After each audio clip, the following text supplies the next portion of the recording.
Hello, everyone. Welcome to Losers Become Winners for May 20th, USO at 57%. Let's go look at that chart. And there it is, 57%. On last bar low at 24.75. And there is the notation. Last bar low X 24.75. We are working on covering a 148 and we have 265. If we get stopped down here, we're probably anticipating a $30 drop.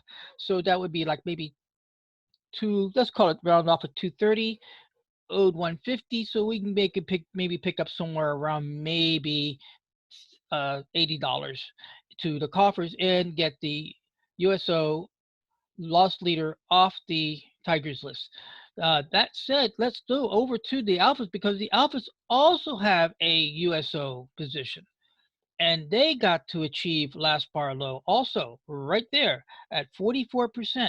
Now their nut is 1057 and we're 890. So about $200 more we'd be able to maybe get out of this one and also retire this one off the lost leaders list.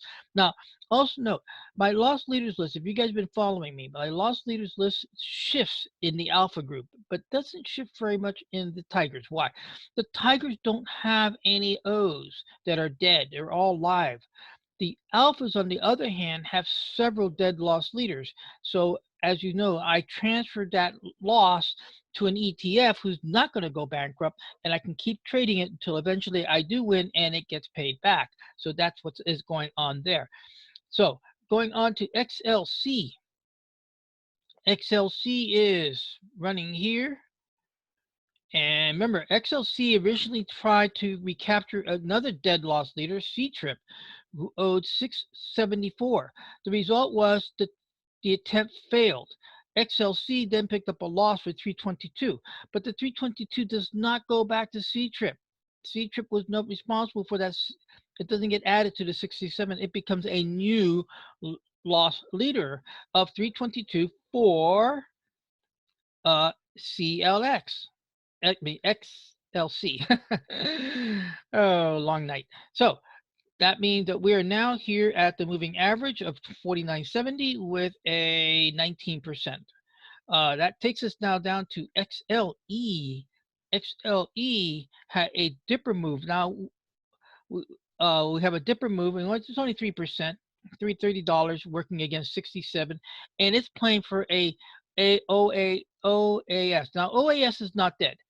It's just that OAS is a penny stock, and I got tired of waiting for it to make any money. So I took the loss of OAS and transferred it to XLE, and XLE now becoming responsible to recoup on that. See, Chevron is in minus 40, nothing there to talk about. Now, we did have an exit. Unfortunately, we had an exit. We had an exit on T. AT&T hit us. We had a put, and it turned around and went into call territory. So the end result was that we ended up having a loss of 23%. The percentage is not bad. That's what moving average does. Moving average, on the most part, will give you a 50% or less on average loss if it gets stopped out in the negative. So we got stopped out at 23.6, but we had 8 contracts, which is 456 with $11 in commission, 467. Now the new O is 2547 for AT&T, which puts it in the basement. And if you noticed last week, we had a lot of we have a lot of people in that basement. It's getting a little crowded down there. So that means that the upper floors will now start picking up the ball, get their recoup their losses, and the result is we'll be getting back into getting the ones in the basement up into play. With that said, we're going to conclude here with today's, I'm going to get this correct.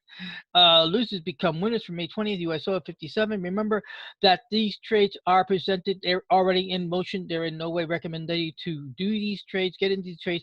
This is for educational purpose to understand you have to have a trading plan. You have to have the discipline, and you have to have the rules to follow that. You have to have the discipline to follow the rules. And with that, too, we'll conclude today's report for the Losers Become Winners.